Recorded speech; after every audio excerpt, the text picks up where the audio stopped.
నేను చిన్నప్పుడు చాలా మొండండి. మీలాగానే అనుకుంటున్నారా?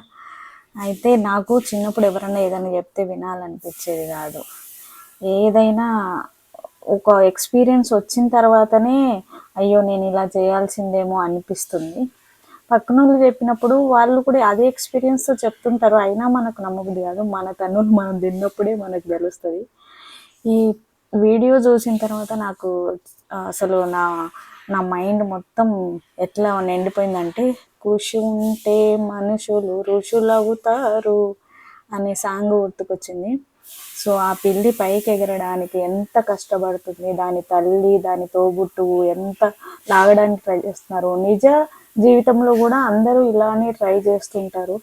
సో, అది మనం అర్థం చేసుకోవాలి. మనల్ని పైకి లాగడానికి మన పేరెంట్స్ కానీ, సిబ్లింగ్స్ కానీ. కానీ ఇది కృషి చేసి చేసి ఫైనల్గా వెళ్తుందా లేదా, ఈ వీడియో చివరి వరకు చూడండి. చూడండి అది ఎంత కష్టపడుతుందో. సో దానికి శక్తికి మించి అది గోడ ఎక్కువ ఉంది. సో మనం కూడా అట్లా మన శక్తికి మించే టార్గెట్ పెట్టుకోవాలి. ఆ టార్గెట్ని రీచ్ అవ్వడానికి ఎంత శక్తినైనా కూడగట్టుకోవాలి. ఇది చెప్పడానికి చాలా ఈజీ, చేయడం కష్టం అనిపిస్తుంది. But nothing is impossible. Try to kick the heart. Bye. నా కళ్ళంట నీళ్ళు వస్తున్నాయంట్రా.